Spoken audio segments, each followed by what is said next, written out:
ഇന്നിപ്പോൾ നമ്മൾ മലയാളികളുടെ ഫേവറേറ്റായ നല്ല തേങ്ങാപ്പാലിൽ വേവിച്ചെടുത്ത പിടിയും അതുപോലെ തന്നെ വറുത്തരച്ച കോഴിക്കറിയും ഇത് രണ്ടുമാണ് ഉണ്ടാക്കുന്നത്. അപ്പോൾ നമ്മളിപ്പോൾ ആദ്യം പിടിയുടെ റെസിപ്പി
ഞാൻ കുറച്ച് തേങ്ങാപ്പാൽ പിഴിഞ്ഞെടുത്തിട്ടുണ്ട്.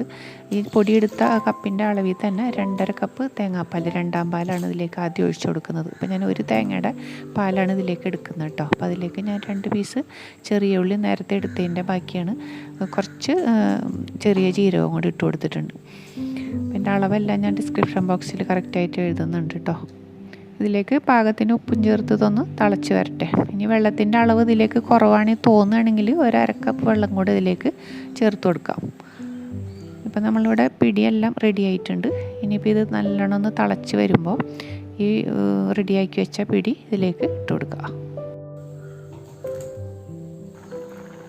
പിടി ഇതിലേക്ക് ഇട്ടതിന് ശേഷം നമുക്ക് മെല്ലെ തന്നെ ഇതൊന്ന് ഇളക്കി എടുത്താൽ മതി. കാരണം ഒരുപാട് സ്പീഡിൽ ഇത് ചെയ്തിട്ടുണ്ടെങ്കിൽ ഈ പിടി പൊട്ടിപ്പോകാൻ ചാൻസ് ഉണ്ട്. അപ്പോൾ അതുകൊണ്ട് തന്നെ അടിക്ക് പിടിക്കാതെ മീഡിയം ഫ്ലെയിമിലിട്ട് ഇതൊന്ന് വേവിച്ചെടുക്കണം.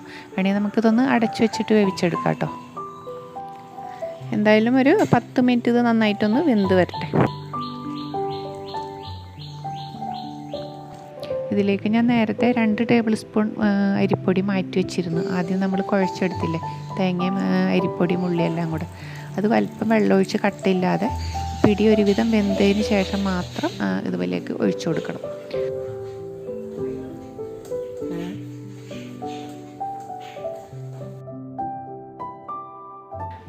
കണ്ടോ, ഇപ്പോൾ ഇത് ഒഴിച്ചതിന് ശേഷം തിളച്ച് വരുമ്പോൾ അത്യാവശ്യം നന്നായിട്ട് തന്നെ അത് കുറുകി വറ്റി വന്നിട്ടുണ്ട്.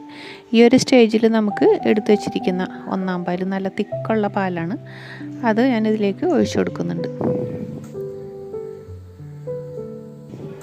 ഈ സമയത്ത് നമ്മൾ ഉപ്പ് പാകത്തിനാണോ നോക്കണം. അതിനുശേഷം നമുക്ക് ജസ്റ്റ് ഒന്ന് തിളച്ച് വന്നാൽ മതി 1-ാം പാൽ ചേർത്തിട്ട്. കണ്ടോ, ഈ ഒരു പാകത്തിൽ നമ്മത് ഫ്ലെയിം ഓഫ് ചെയ്ത് ഇറക്കി വെക്കാം. ഇതിപ്പോൾ കുറച്ച് സമയം ഒന്ന് ചൂടാറി വരുമ്പോഴത്തേനും നല്ല തിക്കായിട്ട് വരും. കണ്ടോ, നമ്മൾ സെർവ് ചെയ്യാനാകുമ്പോഴത്തേനും നല്ല പാകത്തിനായിട്ടുണ്ട്. ഈ ഒരു രീതിയിലാണ് നമുക്ക് പിടി എടുക്കേണ്ടത്. ഇത് നമുക്ക് വറുത്തരച്ച കോഴിക്കറി കൂടി കഴിക്കുമ്പോൾ സൂപ്പർ ടേസ്റ്റ് ആയിരിക്കുള്ളൂ കേട്ടോ. ഇതിപ്പോൾ പിടിയും കറിയും നമ്മൾ സെപ്പറേറ്റ് ആയിട്ട് ഉണ്ടാക്കിയിരിക്കുന്നത്. ഇനി നമുക്ക് വേണമെങ്കിൽ ഈ ഇറച്ചിക്കറിയുടെ കൂടെ തന്നെ ഈ പിടി അതിലിട്ട് വേവിച്ചിട്ട് ഉണ്ടാക്കാം കേട്ടോ. അത് ചെമ്മീൻ കൊണ്ട് നമുക്കിതുപോലെ തന്നെ നല്ല പിടി ഉണ്ടാക്കാം. ഫിഷ് വെച്ചിട്ട് നമ്മൾ ഉണ്ടാക്കുന്നുണ്ട്. അപ്പോൾ എന്തായാലും ഈ രീതിയിൽ ഇതുവരെ ഉണ്ടാക്കിയിട്ടില്ലെങ്കിൽ ഒന്ന് ട്രൈ ചെയ്ത് നോക്കാം കേട്ടോ. ഇതിൻ്റെ ടേസ്റ്റിൻ്റെ കാര്യം ഒന്നും പറയാതിരിക്കുന്നത് നല്ലത്. ശരിക്കും പിടി ഉണ്ടാക്കി കഴിഞ്ഞാൽ അത് പിറ്റേ ദിവസത്തിന് കൂടുതൽ ടേസ്റ്റ് എന്ന് പറയുന്നത് കേട്ടോ. അപ്പോൾ ഈ രീതിയിൽ നിങ്ങൾ ഇതുവരെ ട്രൈ ചെയ്ത് നോക്കിയിട്ടില്ലെങ്കിൽ ഒന്ന് ഉണ്ടാക്കി നോക്കിയിട്ട് അതിൻ്റെ ഫീഡ്ബാക്ക് അറിയിക്കണം കേട്ടോ. പിന്നെ അടുത്ത വീഡിയോയിൽ കാണാം. ബൈ.